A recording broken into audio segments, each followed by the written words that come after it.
श्री सद्गुरु देवाय नमः। भाई बहनों, आज आपको शिव भक्ति की एक ऐसी सत्य घटना सुनाने जा रहा हूं जिससे भक्त के भाव को आप समझ सकेंगे कि भाव है तो भगवान सर्वत्र है। लेकिन इस कथा को जानने के लिए इस वीडियो को आखिर तक अवश्य सुनिएगा। और इससे पहले जिन लोगों ने गोकुल भवन अयोध्या यूट्यूब चैनल को अभी तक सब्सक्राइब नहीं किया है, उनसे निवेदन है कि चैनल को सब्सक्राइब कर दें और बेल आइकन अवश्य दबा दें, जिससे नए वीडियो के नोटिफिकेशन समय समय पर आपको मिलते रहें। ये घटना कई वर्ष पहले की है। पटना जिले के एक गांव में एक सज्जन रहते थे जो भगवान के शिव रूप में उपासना करते थे। उनके लिए सर्वस्व शिव ही थे। वे जो कुछ कहते भगवान शिव से ही कहते, जो कुछ मांगते भगवान शिव से ही मांगते। किसी प्रकार उनका घर परिवार चल रहा था। उस वर्ष बैसाख या जेठ का महीना था। उनकी पुत्री का विवाह था। वर पक्ष वालों ने इनसे रकम तिलक के रूप में तो ले ली थी, साथ में बारात सजाने, रोशनी, बाजे गाजे आदि का भी सारा भार इन्हीं के जिम्मे कर दिया। इन्होंने सब कुछ स्वीकार कर लिया। वर के पिता ने जो कुछ कहा इन्होंने मान लिया और दिन रात एक करके सारी बातें पूरी की। सारा प्रबंध हो गया था, किंतु विवाह के दिन बाजे का प्रबंध ना हो सका। उस दिन लग्न बहुत अधिक संख्या में थी, इसलिए सारे प्रयत्न करने पर भी कोई बाजा वाला उनको नहीं मिला। संध्या हो चली थी और यह भी सूचना मिल गई थी कि बारात के लोग आ रहे हैं और गांव के निकट ही पहुंच रहे हैं। फिर भी बाजे का प्रबंध ना हो सका।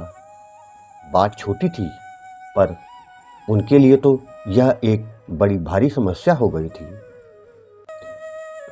गांव वालों ने तो ताना मारते हुए कहा, आज बिना बाजे के ही बारात बाबू के द्वारे लगेगी। किसी ने उनकी भक्ति की हंसी उड़ाते हुए कहा, संभवतः शिव जी अभी कुछ प्रबंध कर देंगे तो कर दे, वरना बारात तो ऐसे ही आएगी, नाक कट जाएगी अब तो इनकी। ये सारी बातें उनके लिए असहनीय हो गई थी।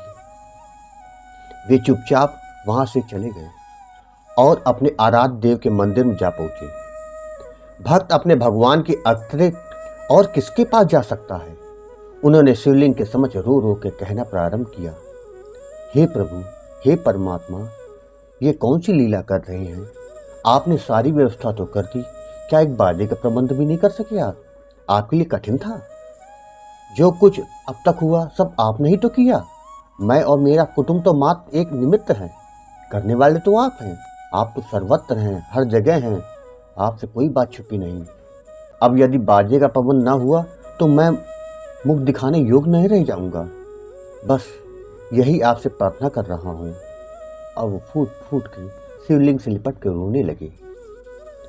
उधर बारात गाजे बाजे के साथ गांव के पास पहुंची, किंतु इनका कहीं कोई पता नहीं। लोगों ने बहुत छानबीन की, किंतु वे कहीं ना मिले। सबको चिंता सताने लगी। लोग कहने लगे, ठीक समय पर ही वे कहाँ चले गए? अब कैसे क्या होगा? अब विवाह कैसे होगा? इतने में ही किसी ने कहा कि वो शिव भक्त हैं। ऐसा तो नहीं शिव मंदिर गए हो? उसने अनुमान लगाया। सब लोग शिव मंदिर पहुंचे तो वास्तव में वे वहीं थे। लोगों ने कहा, आप यहाँ पड़े रो रहे हैं? वे बोले, बाजे का प्रबंध जो ना हो सका, अब मैं क्या मुंह दिखाऊंगा? उत्तर मिला, बाजा तो बज रहा है, आप क्यों चिंता कर रहे हैं? संभवतः बारात वालों ने ही बाजे का प्रबंध कर लिया है। बाजे के शब्द सुनाई पड़ रहे थे, इसलिए उनको विश्वास करने में देर ना लगी। बारात द्वार पर आई और शुभ लग्न में विवाह हो गया। बड़ा सुंदर बैंड बजा, लोग मुग्ध थे। ऐसा बाजा पहले उन लोगों ने कभी नहीं सुना था। विवाह संपन्न हुआ। अब आया बारात वालों को भोजन कराने का समय। इससे पहले बारात में पूरी मिठाई भेज दी गई थी। उस समय सबकी अलग अलग खोज नहीं की गई, किंतु भोजन कराने के लिए तो खोज आवश्यक थी। सब आए, किंतु बाजे वाले नहीं आए। बारात वालों से पूछा गया, आपके बाजे वाले कहाँ हैं? तो उत्तर मिला, हमारे बाजे वाले? उन्हें तो आपने ही भेजा था। वे बोले, मैंने भेजा था? मैंने तो किसी को नहीं भेजा।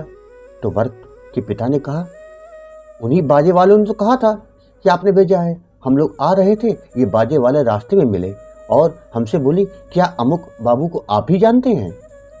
क्या आपके ही पुत्र की बारात अमुक गांव में जा रही है? तो मैंने कहा हाँ। बोला उन्होंने ही भेजा है और वो हमारे साथ हो लिए। उत्तर सुन के वो शिव भक्त तो अवाक रह गया। उन्होंने अधिक पूछताछ नहीं की। भोलेनाथ की अद्भुत कृपा का प्रत्यक्ष अनुभव करके वे फूट फूट कर रोने लगी। इतना रोए कि घिघी बन गई, किंतु इस रोने में जो आनंद था उसका अनुभव तो भाग्यवान भक्त ही कर सकता है। भाई बहनों, एक शिव भक्त की कथा आपको कैसी लगी? अगर पसंद आई हो तो शेयर करना ना भूलिएगा। धन्यवाद।